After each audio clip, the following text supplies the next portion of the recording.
शिष्य में परमात्मा का आदेश जगाने के लिए शर्त रखा, वर्जना रखा। कुछ लोगों ने, कुछ शरीरधारी गुरुओं ने, सदगुरुओं ने कहा कि तुमको प्याज लहसुन खाना होगा। कुछ लोगों ने कहा कि तुमको प्याज लहसुन नहीं खाना होगा।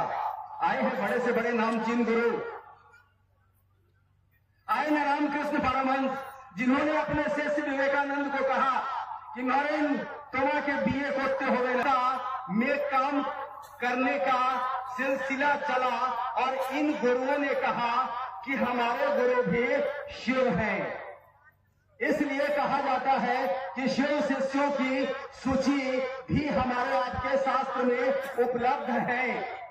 112, 120, 121 ये 3 तरह की बातें आती हैं शास्त्र में, संख्याएं हैं। और ये शिव के शिष्य नामचीन गुरु और सदगुरु हुए। वैसे आध्यात्म में कहा जाता है कि शिव के शिष्य मिनिमम सदगुरु कोटि के लोग होते हैं। और ये जो सदगुरु कोटि के लोग आए शिव के शिष्य, इन्होंने भी शर्त लगाए, इन्होंने भी वर्जना लगाया। लेकिन देखिए उस महागुरु महादेव की दया, इस कालखंड में एक ऐसे युग पुरुष आए जिनका नाम है साहब श्री हरिंद्रानंद जी, जो पेशे से बिहार प्रशासनिक सेवा में डिप्टी कलेक्टर होने का काम किया। जैसा कि हमको आपको मालूम है, जिनका जन्म 31 अक्टूबर 1948 को बिहार के सिवान जिले के अमलोड़ी ग्राम में हुआ, जिनके पिता का नाम डॉक्टर विश्वनाथ प्रसाद सिन्हा, माता का नाम राधा देवी, जिनका बचपन पढ़ाई लिखाई से गुजरता चला, जिनके पिता शिक्षा विभाग के आला अधिकारी हुआ करते थे। लास्ट में, अंत में वो शिक्षा विभाग के डायरेक्टर होकर रिटायर किए। ऐसे घर में एक बालक का आगमन होता है हरिंद्रानंद साहब का, बचपन से जिनके अंदर यह प्यास है चमत्कार सीखने की, जिनके अंदर यह प्यास है अलौकिक शक्ति को जानने की। ये कौन है जो हमें लाता है, रखता है और फिर ले जाता है? ये कौन है? इसकी तलाश है इनके मन में। और तरह तरह के गुरुओं को ये तलाशते गए, तरह तरह के गुरु के पास जाते गए, लेकिन इनको कहीं कुछ नहीं मिला। और 1974 में कभी मसान इनका जीवन में गुजरा तो कभी कब्रिस्तान इनके जीवन में गुजरा। गुजरता रहा स्कूल और कॉलेज के साथ मसान और कब्रिस्तान की यात्रा भी, इस तलाश में कि कुछ तो है अलौकिक जगत, कोई तो है जो एक फूल खिलाता है, मुरझाता है। इन जिज्ञासों से भरा हुआ एक बालक का मन धीरे धीरे जवान हुआ और उस युवा मन में 1974 में मसान में एक ख्याल आ गया, एक विचार आ गया कि गुरु भगवान होते हैं, क्योंकि इनको 15-16 साल में कुछ नहीं मिला, ठगी के अलावा इनके साथ कुछ हुआ नहीं था। हताश निराश मन ने 1974 में इस तर्क पर कि गुरु भगवान होते हैं तो भगवान गुरु क्यों नहीं, और इन्होंने भगवान को गुरु बना लिया। और भगवान की छवि जो इनके हृदय, इनके मन में थी, वो शिव की थी। साहब श्री हरिंद्रानंद जी ने भगवान समझ के शिव को अपना गुरु बना लिया, गुरु बना लिया शिव को। और यह विचार अपने अंदर आने जाने दिया। साहब ने कहा कि मुझको पूरी तरह संशय था, अविश्वास था, अश्रद्धा थी मेरे पास, लेकिन मन में यह विचार चलने लगा कि आप भगवान हैं तो आप जरूर गुरु होइएगा, लेकिन आप गुरु हैं तो उन्होंने शर्त लगा दिया, क्योंकि संशय में मन है, ठगा हुआ मन है। शर्त आप में से बहुत सारे लोगों को मालूम होगा। नहीं, समय की भी अवमानना है, आने में भी थोड़ी विलम्ब हुई है हम लोगों को। हमको आपको दीदी बरखानंद जी को भी सुनना है। तो एक साहब ऐसे आए, एक जगत गुरु शिव का शिष्य इस धराधाम पे ऐसा आया जिनका नाम है साहब श्री हरिंद्रानंद जी। और उन्होंने कहा कि एक एक व्यक्ति को हक है शिव को, घर घर के बाबा महादेव को अपना गुरु बनाने का। कोई भी हो, वो मनुष्य की आकृति में हो, उसको हक है। कोई बोला वहां वर्जना, वहां शर्त, यहां वर्जना और शर्त से बाहर है। हम रेणी सदा है, हम इंसान मन है साहब के और रहेंगे। और सदगुरु, जगत गुरु, गुरु जानते हैं सच्चाई तो ये है कि साहब ने जो शिव को गुरु के रूप में हमको आपको दिया है ना, हमारे आपके गुरु जगत गुरु शिव हमारे जीवन में, आपके जीवन में गुरु के तल से आरंभ होके जगत गुरु तक की भूमिका निभा रहे हैं। साहब ने लिखा ना शिष्यानुभूति में कि गुरु को शिष्य के अविकसित मानसिक तल पर उतरकर उसमें ज्ञान उतारना पड़ता है। गुरु ने भिन्न भिन्न क्रियाओं से यह चीज अपने शिष्यों में पैदा किया, क्रियाएं दी। सदगुरु ने दया करके इस काम को कर दिया। साहब ने कहा कि जगत गुरु तो दया का अथाह सागर है, अथाह सागर है। दया की अतल गहराई में उनकी अभावावस्था है, अतल गहराई है दया का। वहां क्या दया की बात, कुछ भी संभव है वहां। उस गुरु का पता हमको आपको साहब श्री हरेंद्रानंद जी ने दिया। जगत गुरु के शिष्य नित्य सिद्ध होते हैं, सदगुरु के शिष्य दया सिद्ध होते हैं। गुरु आप सभी गुरु भाई गुरुवार के चरणों में मेरा प्रणाम।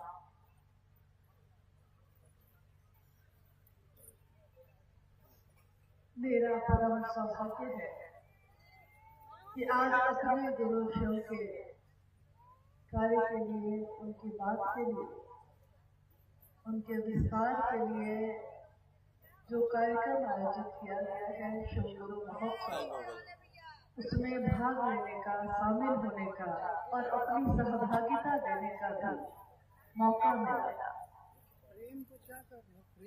आज का ये कार्यक्रम प्रेम बड़ा करो ना, ये क्या हमारे गुरु शिव को, हमारे सहभागियों को समर्पित है, जिनके कारण मेरे और आपके जीवन में शिव गुरु बनकर उभरे। हम इस शिव गुरु महोत्सव अपने साहब, अपनी देवी माँ का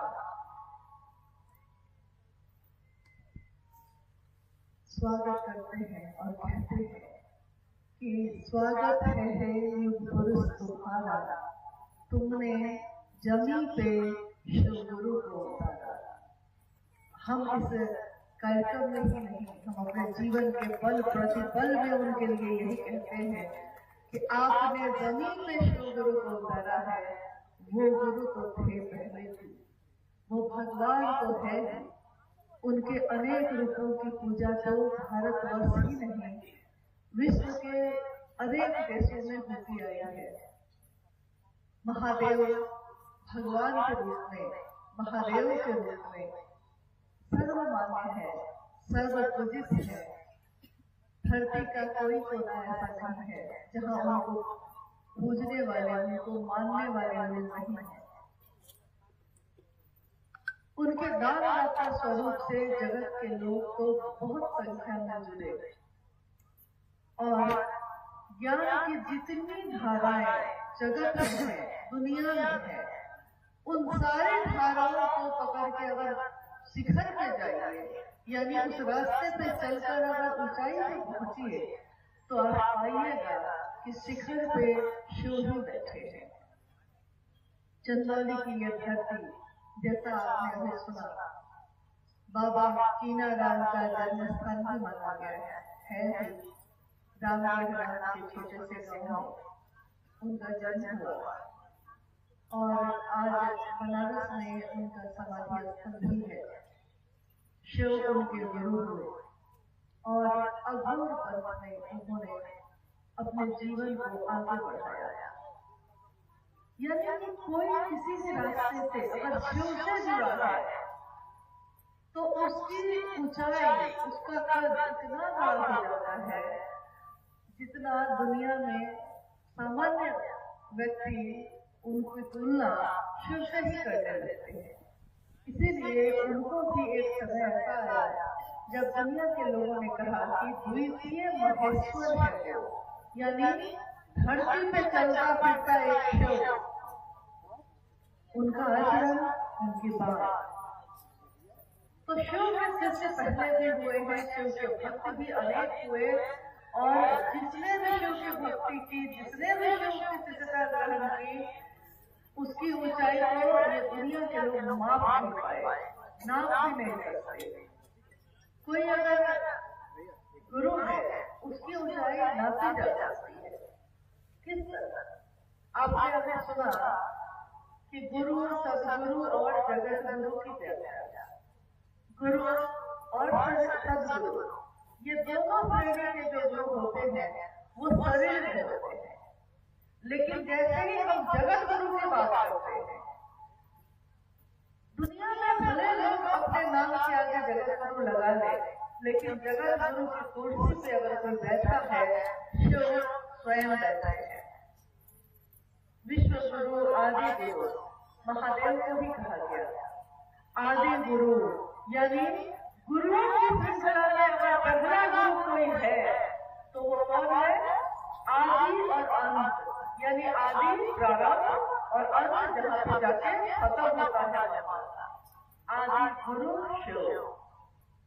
जब आदि गुरु शिव हुए तो कोई तो ऐसा होगा जो उनका पहला शिष्य बना होगा। जब यह दुनिया बनी भी नहीं थी, शिव और उनकी शक्तियां सुषुप्तावस्था में है, यानी है, शक्ति है, ताकत है, ऊर्जा है, लेकिन सुषुप्तावस्था में है, प्रकट नहीं है। शिव भी सब अघोर और शिव की शक्तियां भी अघोर, यानी बिना तरंग के, बिना किसी हलचल के सुषुप्तावस्था में है। शिव ने इच्छा की, ये दुनिया बनी। शिवेच्छा बलियसी, शिव की इच्छा में इतना बल है कि मात्र उनकी इच्छा से ही ऐसी कितनी सृष्टि बनती है, रहती है और टूट जाती है, खत्म हो जाती है। शिव की इच्छा का बल, जब इच्छा प्रकट होती है, समस्त शक्तियां प्रकट होती है। और सनन ने कहा कि शिव अपनी समस्त शक्तियों से जाने जाते हैं। शक्तियां शिव का प्रकटीकरण है, यानी शिव जब प्रकट होंगे दुनिया में तो इन शक्तियों के रूप में वो विचरते हैं, दिखते हैं, महसूस किए जाते हैं। महादेव जी ये प्रकट होना उनका, सृष्टि का बनना और इसके साथ इस दुनिया के पांचों तत्वों का बनना, आकाश ऊपर दिख रहा है, हवा जिसके कारण हमारे आपके प्राण चलते हैं। अगर ये वायु ना हो, अगर ये हवा ना हो तो हमारे प्राण ही रुक जाए, चल ही नहीं सकेंगे।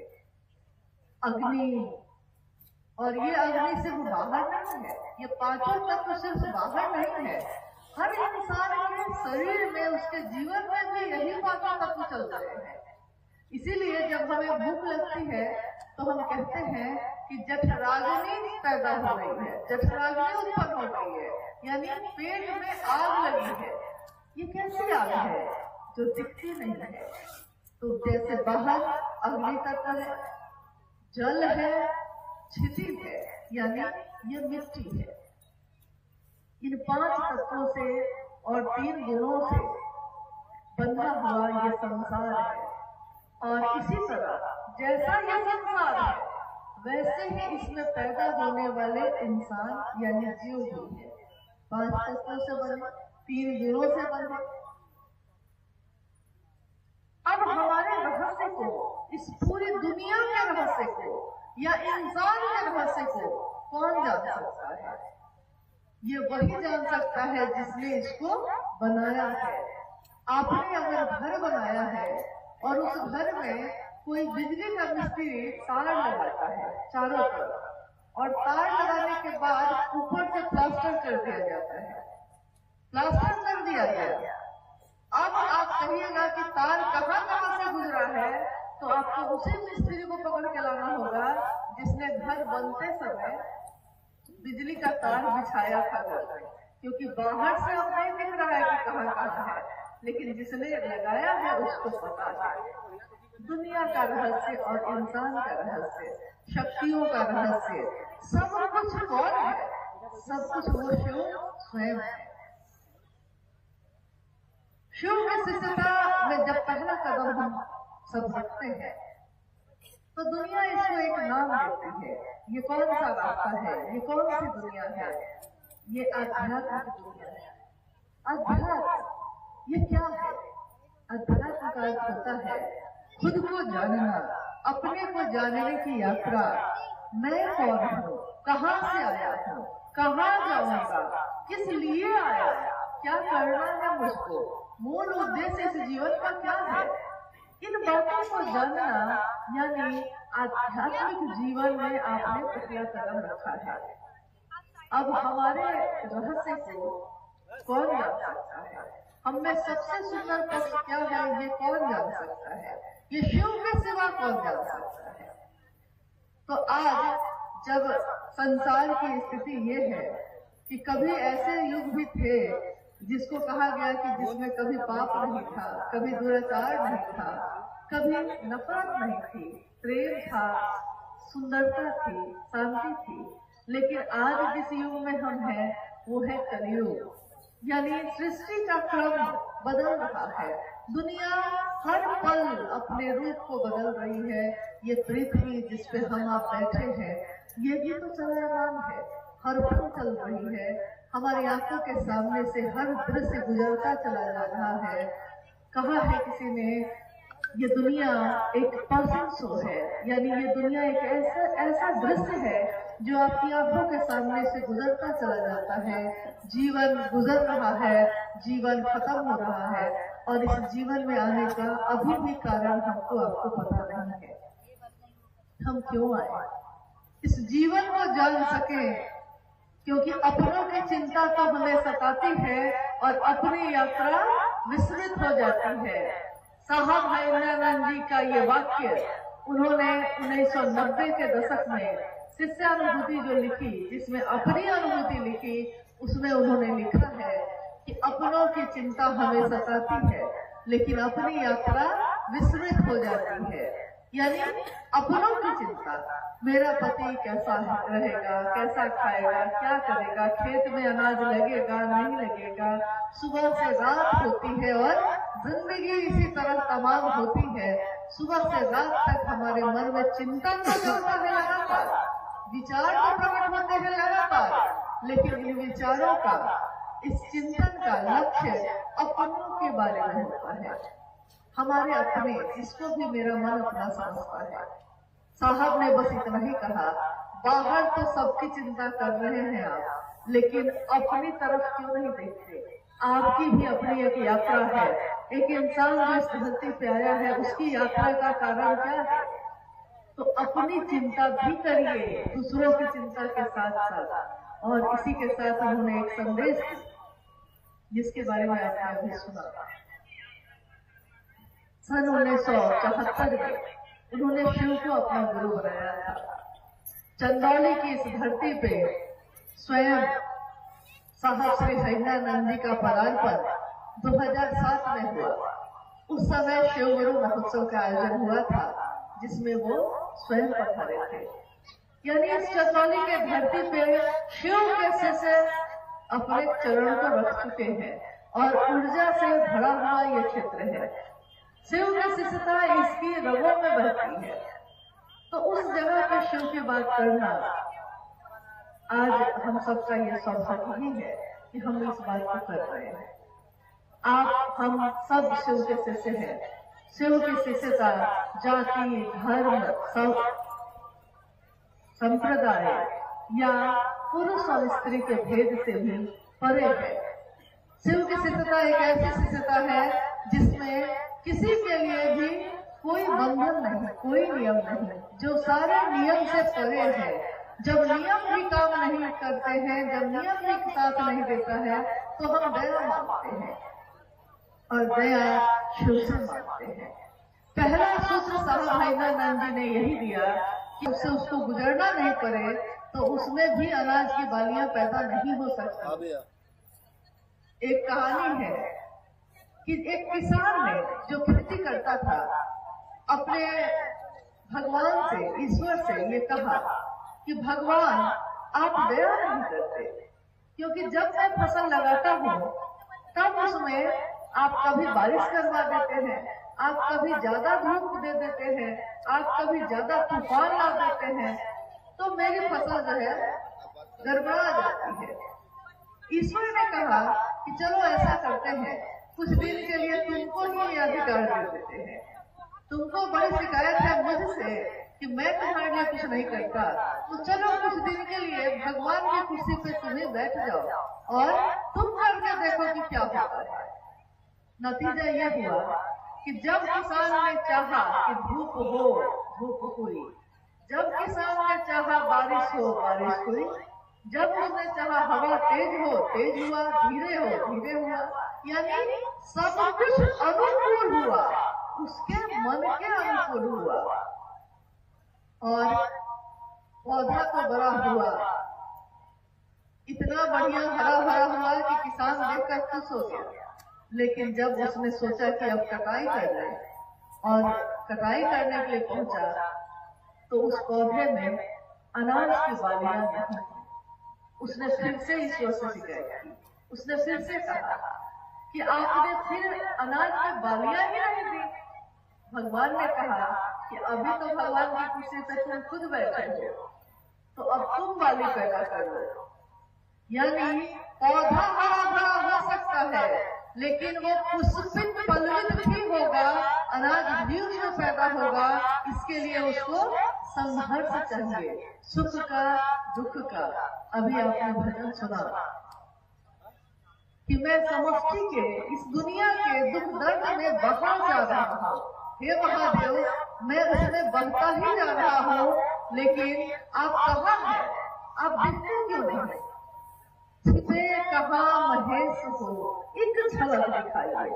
एक झलक देखने के लिए, झलक इन आंखों से हम देखना चाहते हैं, तो एक झलक देखने के लिए शिष्य का मन व्याकुल है, बेचैन है। वो देखना चाहता है अपने शिव को, अपने गुरु को, लेकिन इन आंखों से देखना चाहता है। यही ये बात है कि इन आंखों से वो दिखाई नहीं देते, लेकिन मन से वो महसूस किए जाते हैं। आंखों से जो दिखाई नहीं देता, इन स्थूल आंखों से जो चीजें नहीं दिखाई देती हैं, वो मन की सूक्ष्म तरंगों से दिखाई देती हैं। इसीलिए जब कोई अपना होता है तो हम उसको आंखें बंद कर लेते हैं जब उसको याद करते हैं, क्योंकि तब हमारा अंतर्मन उसको याद करता है। शिव से दया मांगना, शिव की चर्चा करना, शिव को प्रणाम करना हमारा मन करता है। ये शिव सूक्ष्म में सूक्ष्म सकता है और उनसे जुड़ाव करने के लिए सूक्ष्म चीजों का ही सहारा लिया जाता है। इसीलिए आपने देखा होगा कि तीनों सूत्रों में मन से ही बात करने की विधा है। तीनों सूत्र, मन ही मन दया मांगना और मन शिव की परिधि में रखकर ही शिव की चर्चा करना। यानी शिव की बात करने समय भी अगर बोलने वाले का मन महादेव के घेरे में नहीं होगा, अगर सुनने वाले का मन महादेव के घेरे में नहीं होगा, तो कितनी भी अच्छी बात हो, आपके मन में वो प्रवेश नहीं करेगी। और प्रणाम करने की विधा भी जो उन्होंने दी, वो भी कहा कि मन ही मन ये संप्रेषण देना, ये भेजना अपने मन से, महादेव आपको मेरा प्रणाम है, आप कैसे हैं, आप क्या हैं, मैं नहीं जानता, तब तत्व न जाना, आपके तत्व को हम नहीं जानते। ईदृश्यों से महेश्वर, ईश्वरों के भी ईश्वर है महेश्वर, आप कैसे दिखते हैं, मैं नहीं देख पाता आपके तत्व को, मैं नहीं जान पाता आपके तत्व को। यादृश्योसी महादेव, हे महादेव, देवों के देव महादेव, आप जैसे दिखते हैं, जो है तादृशाय नमो नमः।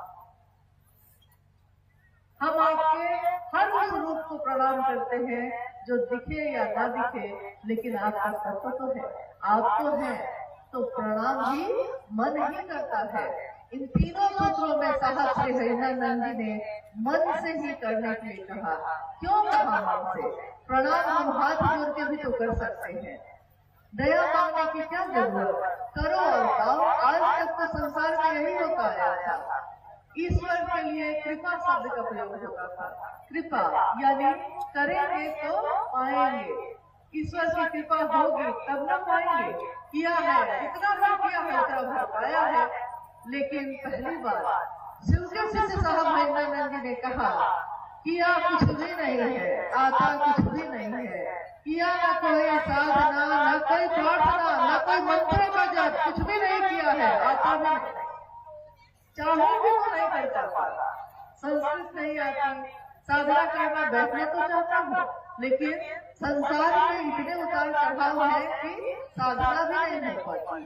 चाहता हूँ मैं धरा के पार, आकाश के पार जाना चाहता हूँ, मैं धरा के पार जाना चाहता हूँ, पर धरा का प्यार मुझको रोकता है। मैं जाना तो चाहता हूँ महादेव की तरफ, लेकिन लगता है कि इस जगत की चीजें मुझको फिर से खींच लेते हैं। और साहब महिमानंद जी ने कहा कि जो मैं कहता हूँ, मेरे गुरु शिव ने जो मुझको दिया है वो आप में बांटने आया है, और जो कहता हूँ वो करिएगा, बिल्कुल वैसा ही करिएगा जैसा करने के लिए कह रहा हूँ। और उन्होंने मात्र उतना ही करने के लिए कहा। उन्होंने नहीं कहा कि शिव को गुरु बनाकर किसी को माला लेकर झाड़ने लगा, ये शिव के शिष्य साहब महिमानंद जी ने नहीं कहा। उन्होंने नहीं कहा कि किसी को पानी फूंक के देने लगना, उन्होंने नहीं कहा। उन्होंने कहा ये चीजें तो कुछ भी नहीं है, कहाँ इन चीजों में पड़े हैं, चीज तो वो है, बात तो उसमें है जिसका नाम लेकर आप इन चीजों को पूरी कर देते हैं। जैसे सावन के समय में आप शिवलिंग में जल चढ़ाने के लिए जल को हाथ में लेते हैं, उस जल की अपनी एक उसका अपना तत्व है, उसका अपनी संरचना है, लेकिन उस जल को हाथ में लेकर जब हम अपने मन में संकल्प लेते हैं और भाव देते हैं कि इस जल को हमको अपने शिव पे चढ़ाना है, पूरे रास्ते हम यही बोलते चले जाते हैं, बोल बम बोलते तो है हम, बोल बम वम, पानी का जो मंत्र है वो वम है, लेकिन अब भ्रंश होके वो हो गया बोल बम। तो बोल बम ये जो हम कह रहे हैं सब वम है, लेकिन हम बोल रहे हैं बम। भाव क्या है? भाव इसमें है कि मेरे महादेव को चढ़ाना है हमको, तो आपके भाव से वो पानी जो तरंगित होता है, शिव भाव से भरता है, और वो जल ले जाकर आप जब शिवलिंग पर चढ़ाते हैं तो आपकी मनोकामनाएं पूरी हो जाती है। आप सोचते हैं मैंने जल चढ़ाया था इसलिए हुआ, आपने जल को पकड़ लिया, लेकिन आपने नहीं सोचा कि उसमें आपके भाव न होते तो इस जल का भी कोई परिणाम नहीं था। कोई परिणाम नहीं हो सकता अगर रिश्तों में, अपनों में भाव न हो। भाई का भाई के लिए भाव न हो, पिता का पुत्र के लिए भाव न हो, पति का पत्नी के लिए भाव न हो। कितनी बार हमारा मन ये कहता है कि हम कहते हैं संसार में परिवार बढ़ाने के लिए विवाह की रस्म अदा करते हैं, और उसमें कोई पति होता है, कोई पत्नी होती है। देखिए भाव की क्या महत्ता होती है, भाव कितना महत्वपूर्ण है किसी भी रिश्ते के लिए, कि पति अपनी पत्नी के लिए सारी चीजों की व्यवस्था करता है, अच्छा घर देता है, सुख सुविधा देता है, अनाज से घर भरा हुआ है, गहनों से अलमारियां भरी हुई है, कपड़ों से अलमारियां भरी हुई है, यानी भौतिक रूप से कोई कष्ट नहीं है। गाड़ी भी बाहर है, भौतिक रूप से कोई कष्ट नहीं है। उसने अगर नहीं दिया अपनी पत्नी को तो क्या नहीं दिया, पति का भाव नहीं दिया है, बस इतना ही हुआ है। उसने सारी चीज दी, सारे कर्म कांड जितनी भी होती है सब दिया, पति का भाव ही नहीं दिया। अब बताइए कि क्या वो पत्नी खुश है? क्या उसका जीवन आनंदित है? क्योंकि सारी चीजें कुछ समय के लिए सुख देती हैं, लेकिन उसमें अस्थायित्व नहीं होता। उसको चाहिए क्या? उसको चाहिए पति का भाव। इसीलिए अगर पति का भाव मिल रहा हो, यानी एक मान मिल रहा है, तो चाहे गहना हो या ना हो, चाहे झोपड़ी में रहते हो, चाहे खाने को भात और रोटी खाते हो, लेकिन मुझे झोपड़ी भी महल लग रही है, क्योंकि उसमें मेरे पति ने भाव दिया है। देखिए यही हुआ है, भाव दिया है और कुछ नहीं। भाव का अर्थ क्या है हमारे जीवन में, क्या महत्व है, इसको समझने के लिए इस उदाहरण से हम समझ सकते हैं। हम महादेव की पूजा सदियों से करते आए, आज भी शिवलिंग पे देवता पूजित है, शिवलिंग मूर्ति तस्वीरें घर घर में पूजा करने लगी है। प्रतिदिन सुबह उठते ही हम नहाते धोते हैं और महादेव की पूजा करते हैं। पूजा की पद्धति हजारों साल से चली आई है। उस पूजा में सारे कर्मकांड होते हैं, फूल भी चढ़ाते हैं, जल भी चढ़ाते हैं, दूध भी चढ़ाते हैं, धतूरा भी चढ़ाते हैं। यानी जो जो समझ में आता है कि महादेव तुमको क्या क्या पसंद है, सब कुछ चढ़ाते हैं। और अगर नहीं चढ़ाते हैं तो जो सबसे जरूरी चीज है वो है भाव, वही नहीं चढ़ाएगा। और शिव को गुरु बनाकर जब हम शिष्य बने हैं तो हमने बाकी कुछ भी नहीं चढ़ाया है। क्या दिया है? शिष्य का भाव। और महादेव आनंदित है।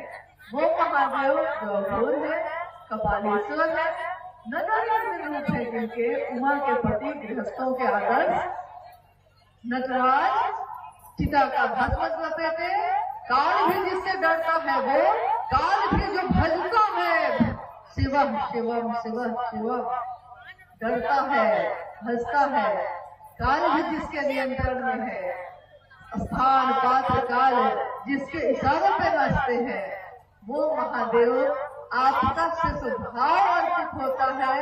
और मात्र भाव से ही, उस भाव सत्ता शिव से हमारा संपर्क हो सकता है। आज तक के अध्यात्म के विज्ञान में इस तरह की बात किसी ने किसी को नहीं बताई। हो सकता है उन्होंने ये किया हो, बिना भाव के तो शिव से जुड़ाव हो ही नहीं सकता। लेकिन शिव के शिष्य साहब नंद जी ने कहा, अगर आप शिष्य बन के विचारों में भी अगर आपने माना है कि शिव मेरे गुरु है, हो सकता है आपको विश्वास न हो सकता है अविश्वास, अश्रद्धा और संशय में आपने माना हो, लेकिन यहाँ तक कि उन्होंने कहा कि आपके विचार को छोड़ दीजिए, आपने पूर्ण विचार में भी अगर शिव को अपना माना है, तब भी शिव आपके गुरु होंगे, क्योंकि आपने शिव को याद किया, आपने शिव का नाम लिया है।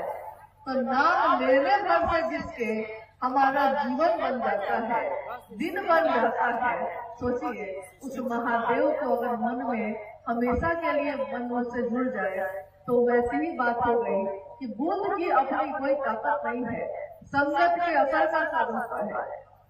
संगत किसके साथ मेरा मन रहता है, अगर जुआरी के साथ रहता है तो एक न एक दिन वो जुआ खेलना सिखा ही देता है। साधु के साथ होता है तो एक न एक दिन वो ईश्वर की तरफ चलने का रास्ता दिखा ही देता है। पानी की बूंद की ऐसे देखिए तो पानी की एक बूंद ही तो है, उस पानी के बूंद को अगर जलते तवे पे रख दीजिए तो भाप बन के उड़ जाता है, पानी की बूंद ही है वो। कमल के फूल पे अगर गिर पड़ा है तो मोती की तरह चमकता है, और अगर समंदर के सीप में बन गया है तो मोती बनकर ही बाहर निकलता है। पानी की बूंद वही है, लेकिन उसने किसका साथ लिया, किसकी संगत ली। संगत से गुण आत है और संगत से गुण जात है। तो महादेव की संगत लीजिएगा, जीवन शिव जैसा होगा, जिसकी कल्पना और जिसकी चाहत साहब ने की। उन्होंने कहा कि मेरा मन अपने गुरु शिव से, ये साहब भैरवानंद जी का वचन है। ये साहब भैरवानंद जी जो शिव के शिष्य इस कालखंड में आए, उनकी बात है। शिव का शिष्य कैसा होता है? उन्होंने कहा कि मेरा मन प्राण अपने गुरु शिव के सामने साष्टांग ये प्रार्थना करता है। साष्टांग का अर्थ होता है कि पूरी तरह झुककर लेट भी गए हैं, हाथ नहीं जोड़ा है, सिर नहीं झुकाया है, पूरा का पूरा शरीर ही झुका दिया है, यानी पूरी तरह समर्पण में जाकर मैं अपने गुरु शिव से ये कहता हूँ कि मेरा अपने गुरु शिव से ये साष्टांग प्रार्थना है कि सबका मन, इस संसार में रहने वाले एक एक जीव का मन शिव की दया की अतल गहराइयों में समाहित ही होता रहे। शिव की दया का कोई तल नहीं, तालाब का तल होता है, नदी का तल होता है, भाव का भी तल होता है, विचार का भी तल होता है, प्रेम का भी तल होता है, लेकिन शिव की दया का कोई तल नहीं होता। अतल यानी एक ऐसी गहराई है वो जिसमें हमारा मन डूबता ही रहता है। और ये कब होता है? जब पूरी तरह प्रेम में पड़ी है वो जीवात्मा। है तो वही ना, अंश तो वही है, शिव का ही अंश है। अगर जीव में आया है तो वो जीवात्मा कहलाई है, मनुष्य में आया है तो मनुष्यात्मा कहलाई है, और परम सत्ता में है तो परमात्मा कहलाई है। अंश तो वही है, बात तो वही है, बस थोड़ा डिग्री का अंतर है, चीज तो वही है, क्वालिटी यानी उसका जो स्वरूप है एक ही है।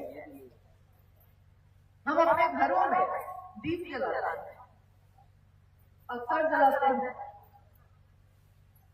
दीप में आपने देखा होगा जब हम दिए में तेल डालते हैं, बाती डालते हैं और उसको माचिस से जला देते हैं, उसकी लौ जल उठती है, दिए की लौ जल उठी है। हो सकता है दिया अलग अलग, दिया कभी चांदी का भी होता है, कभी सोने का भी होता है। कोई सोने के दिए में जलाता है, कोई चांदी के दिए में जलाता है, कोई मिट्टी का दिया जलाता है, और कोई तो गोबर से भी आजकल दिया बनने लगा है तो उसमें भी जलाता है। दिया अलग अलग हो सकता है, दिए में पैसे का फर्क हो सकता है, कोई कीमती हो सकता है, कोई सस्ता हो सकता है, कोई अमीर कोई गरीब हो सकता है, कोई काला कोई गोरा हो सकता है, कोई अलग अलग जाति ढंग का हो सकता है, लेकिन जो लौ उसमें जलती है वो लौ तो एक ही होती है। लौ में कोई परिवर्तन नहीं होता।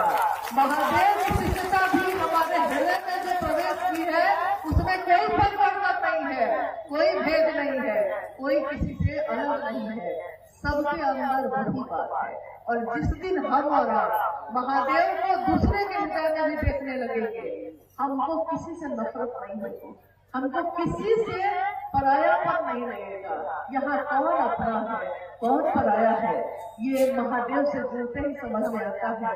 महादेव मेरा है तो ये दुनिया भी मेरी है। राजा भी अपना हो जाए तो राजा की हर चीज अपनी है, कोई पराई लगेगी कभी नहीं लगेगी। राजा अपना हो जाए क्या मतलब है इसका? महादेव तीनों लोगों के अधिपति हैं, तीनों लोगों का संपत्ति जिन्होंने दे दिया है देवताओं को, या जिसने जो मांगा तो दिया। खुद तस्वीरों में वो दिखाई देते हैं कि वो चिता का भस्म लपेटे चट्टानों पे बैठे और आनंदित है, अघोर आनंदित अवस्था में बैठे हैं। लेकिन सबको पता है कि राजा कौन है। भले उन्होंने मुकुट की जगह पे गंगा की भार लगाई है, भले उन्होंने हार की जगह पे जहर से भरे सांप को ही लपेट लिया है, भले उन्होंने कलंकित चंद्रमा को सजाया है, लेकिन दुनिया जानती है कि देवों का देव महादेव कौन है। दुनिया ये जानती है कि ईश्वर का भी ईश्वर कौन है, महेश्वर है। तो जब दुनिया ये जानती है तो ये भी समझना चाहिए कि वो महादेव अगर मेरा हो जाए तो महादेव की कौन सी जिंदगी नहीं होगी। तो अलग अलग भिक्षा क्या मांगते हैं हम लोग, अलग अलग महादेव से क्या मांगते हैं। मांगना ही है तो महादेव को मांगना सीखिए। महादेव तुम मिल जाओ तो सब कुछ मिल जाए, और जब महादेव मिल जाएंगे तो क्या कोई और चीज चाहिएगा? महादेव मिल जाए तो उसके बाद कौन सी कामना ऐसी है जो शेष बचेगी, जिसके लिए आप व्याकुल होइए। आइए इस कार्यक्रम के कुछ देर में जो समाप्त हो जाएगा उसमें अब जिज्ञासाएं हैं कुछ आई हुई। जिज्ञासाएं इस अर्थ में काम आती है कि छोटे छोटे जगहों पे जब आपकी चर्चा करते हैं, साप्ताहिक चर्चा करते हैं या प्रतिदिन किसी से बात करते हैं, उस बातचीत में या साप्ताहिक चर्चाओं में जो कार्य है हमको क्या करना चाहिए और किन चीजों से बचना चाहिए, इसके बारे में कुछ बात हम लोग समझ पाते हैं। थोड़ी देर में आप भी चले जाएंगे, हम भी लौट जाएंगे। बेशकीमती है ये समय जो महाभारत के बाद में गुजरी है। तो इसीलिए आपसे आग्रह है, सब शिव के शिष्य है, आप शांतिपूर्ण ढंग से जो बैठे हैं, अद्भुत है ये। शिव का शिष्य का आचरण ऐसा ही होता है, न वो हबक हबक के बोलता है, न वो हबक हबक के चलता है। शिव के एक शिष्य और हुए मच्छिंद्रनाथ, उनके भी शिष्य हुए गोरक्षनाथ, और गोरक्षनाथ यानी शिव के स्वास्थ्य शिष्य हुए। उन्होंने कहा शिव के शिष्य और प्रशिष्य की देखिए बोली आचरण क्या है। उन्होंने कहा कि हबकी न बोली बात, हबकी न चली बात, हबक हबक के नहीं बोलेंगे, शांत हो जाए। और हबक हबक के यानी किसको भी ठेल दिया, उसको भी ठेल दिया, हमको निकल जाना है, दूसरे से कोई मतलब नहीं है, ऐसा हम लोग को नहीं करना है। धीरे धरुआ पाँव। जब आप थोड़ी देर बाद यहाँ से जाएंगे तो आपकी संख्या को देख के कुछ हमारे भाई हैं बहुत चिंतित हैं, लेकिन मेरा निवेदन ये है कि जब अभी थोड़ी देर बाद आप यहाँ से जाएंगे तो पाँव धीरे ही धरेंगे। धीरे धरिबा पाँव, सहज ही रहिबा, गरम ना करिबा। कौन बोल रहा है ये? भरत गोरखनाथ यानी शिव के शिष्य बोल रहे हैं। तो ये आचरण आप शिव के शिष्य ही है, तो शिव के शिष्य का आचरण तो इससे भी बेहतर होना चाहिए, यानी एकदम आराम से, एकदम धीरे। आइए एक दो जिज्ञासाओं पे हम बात कर लेते हैं।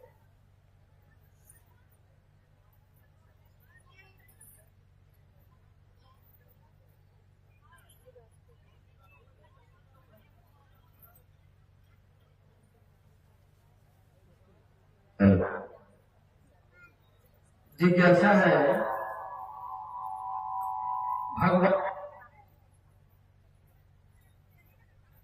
भगवान शिव को गुरु बना लिया है तो क्या शरीरधारी को गुरु बनाना अनिवार्य है? गाजीपुर से हैं। गाजीपुर से गाजीपुर से एक गुरु भाई जिनकी जिज्ञासा है कि अगर भगवान शिव को गुरु बना लिया है तो क्या शरीरधारी को भी गुरु बनाना जरूरी है? देखिए, जब सबसे बड़े गुरु को ही अपना बना लिया है तो सारे गुरु, चाहे वो गुरु हो या सदगुरु हो, सब में वही शिव का अंश है। लेकिन जब परम सत्ता को ही आपने गुरु बना लिया है तो आपको फिर किसी और को गुरु बनाने की जरूरत नहीं है। लेकिन लौकिक जीवन को चलाने के लिए कुछ चीजों को सीखने की जरूरत पड़ती है। अब आप कहिएगा कि तब मास्टर को पढ़ने में बच्चा को नहीं भेजेंगे स्कूल, ये नहीं चलेगा। शैक्षणिक ज्ञान के लिए स्कूल भी जाइएगा।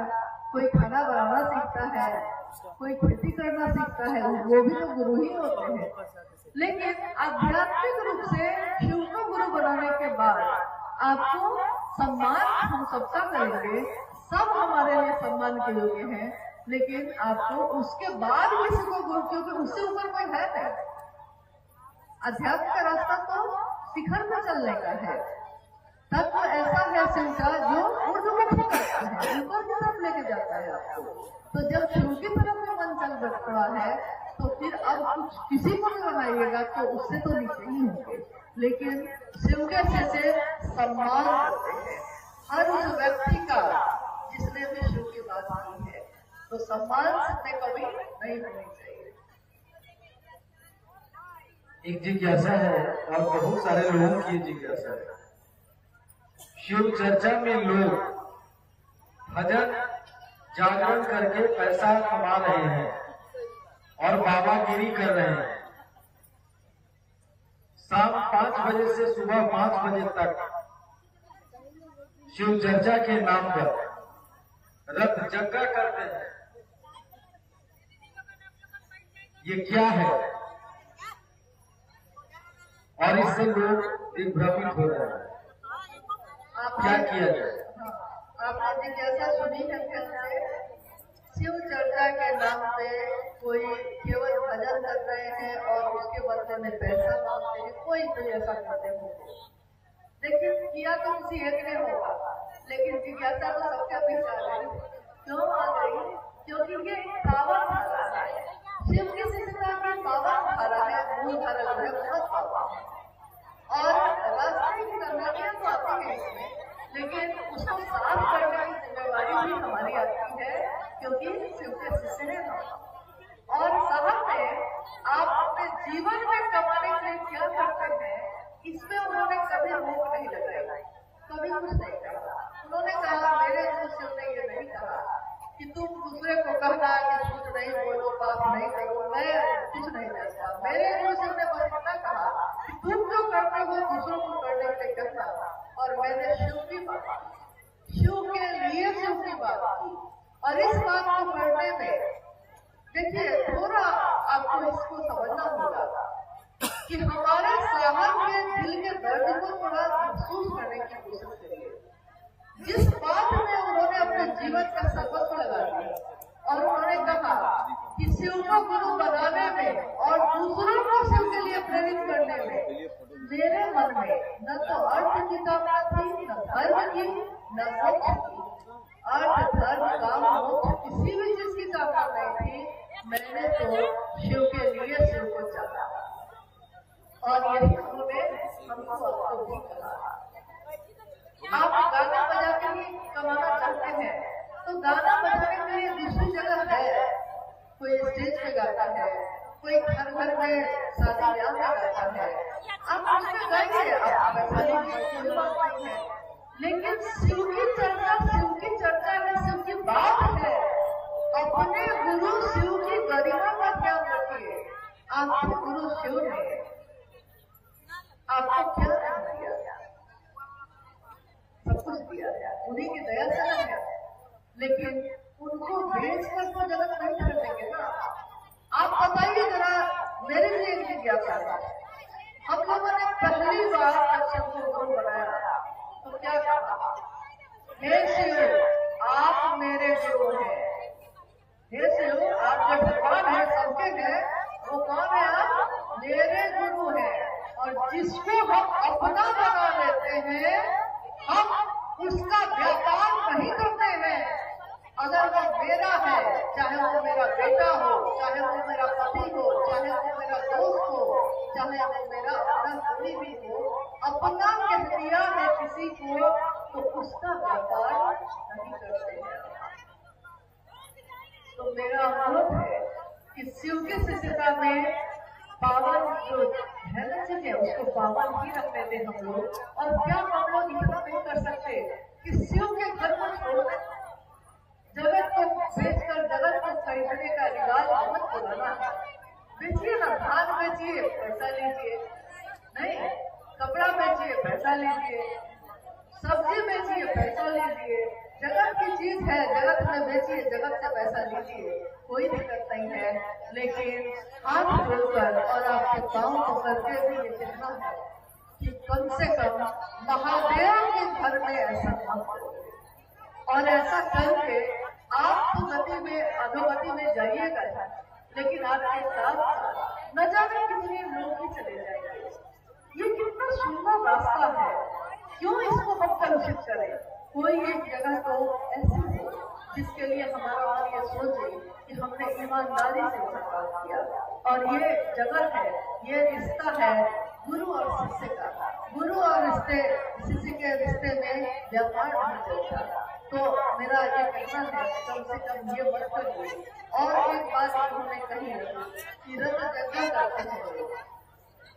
शिव की शिष्यता इस कालखंड में साहब महिमानंद जी ने की और शिव की शिष्यता आज जो चल रही है, व्यापक है, इसमें उनके दिशा निर्देश के बाहर कुछ भी नहीं।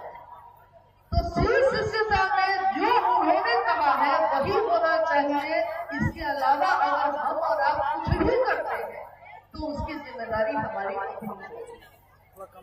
साफ शब्दों में यह है कि उन्होंने साफ साफ कहा है कि किसी हालत में शिव चर्चा का कोई भी आयोजन दिवा काल में, यानी सुबह सूर्योदय से लेकर सूर्यास्त से पहले तक दिवा काल में ही हो जाने चाहिए, क्योंकि शिव चर्चाओं में गुरुवारों की संख्या काफी होती है, महिलाओं की संख्या बहुत होती है। धर्म को भी देखना है और महादेव का काम भी देखना है। धर्म को देखने के लिए किसी हालत में उनको शाम तक घर पहुंच जाना चाहिए। तो शिव की शिष्यता में किसी हालत में जो साहब जी ने कहा है, उन्होंने यही कहा है कि किसी तरह के आयोजन संध्या काल में ही खत्म हो जाए, ताकि रात्रि 8 बजे से पहले लोग अपने घर को पहुंच जाए सुरक्षित। आप ये बताइए कि अगर आप सड़क पर चलते हैं, आप मोटरसाइकिल चलाते होंगे, आप साइकिल चलाते होंगे, आप गाड़ी चलाते होंगे या आप पैदल जाते होंगे, वहां पे सरकार ने ट्रैफिक पुलिस लगाई है। आप अगर ट्रैफिक का नियम तोड़ देते हैं तो क्या होता है? सजा होती है कि नहीं? गाड़ी उठा लिया जाता है कि नहीं? इसलिए आप वहाँ अनुशासन का पालन करते हैं। आपका बच्चा स्कूल में पढ़ने जाए, मास्टर का अनुशासन है कि सुबह प्रार्थना होगी और उसके बाद क्लास होगा, तो आप वहाँ भी अनुशासन का पालन करते हैं। आपका शरीर बीमार हो जाए और आप डॉक्टर के पास जाते हैं, डॉक्टर कहता है, बाहर भी बोर्ड लगा होता है, मोबाइल बंद रखिए, शोरगुल मत करिए, बाहर बोर्ड देखकर ही आप चुप हो जाते हैं। मंदिर में दर्शन करने जाते हैं तो आप बाहर देखते हैं बोर्ड पे क्या क्या लिखा हुआ है। लिखा हुआ है कि अपनी बेल्ट, अपना पर्स, अपना मोबाइल सब बाहर छोड़ के जाइए, तब तक वक्त से मिल पाइएगा। तो आप बाहर भी छोड़ देते हैं, यानी आपको ये आता है निर्देश में रहना। जगत में, जिस देश में, जिस काल में, जिस स्थान में हम और आप रहते हैं, तो स्थान, पात्र और काल, जिस देश में आप रहते हैं उसका पालन आपको करना ही चाहिए। और चर्चाओं में कोई भी आयोजन अगर आप करते हैं, तो अगर आप में से कोई ऐसा करता है तो इसके जिम्मेदार वो स्वयं होंगे, क्योंकि शिव चर्चाओं में रात्रिकालीन कोई भी कार्यक्रम करने के लिए पूरी तरह मनाही है साहब वृंदानंद की तरफ से। रात्रिकालीन कार्यक्रम शिव चर्चाओं में नहीं होते हैं, और अगर कोई आपको ऐसा कहता है तो वो आपको भ्रमित कर रहा है। या तो आप साहब की बातों को सुनिए और उसमें चलिए, या भ्रमित होने वाले आपको कहाँ से कहाँ पहुँचाएंगे ये तो आप भी नहीं जानते। शिष्यता बहुत ही खूबसूरत बात है, बहुत सुंदर।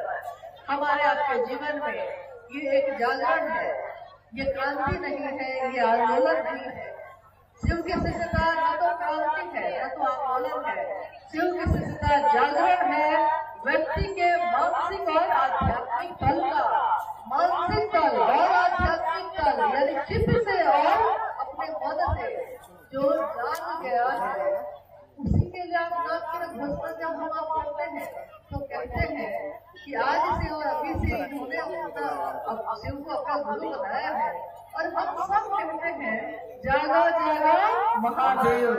क्यों कहते हैं जागा जागा महादेव? क्या वो महादेव सोया है? महादेव नहीं सोया, लेकिन महादेव का वो अंश जो हमारे आपके अंदर है वो सोया है। तभी तो धरती में इतनी गलत चीजें है।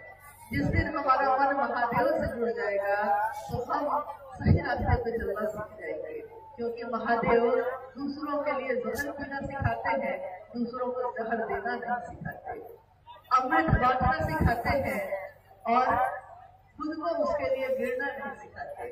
तो महादेव के रास्ते पे हम आप चले। आज का ये कार्यक्रम जो चंदौली में आप सबने आयोजित किया है, हम सबका बहुत सौभाग्य है कि इसमें शामिल होने का मौका मिला और अपने गुरु का ध्यान मन में चलता रहा, लगातार चल रहा है। उम्मीद करते हैं आपके मन में भी चलता होगा। गुरु का नाम लीजिए, किसी भी पल न भूलिए। गुरु का नाम लीजिए, किसी भी पल न भूलिए। पुकारिए स्वभाव से चिदानंद हो। मतलब गुरु का नाम तो लीजिए ही हर पल, किसी पल भूलिएगा नहीं और पुकारिएगा स्वभाव से।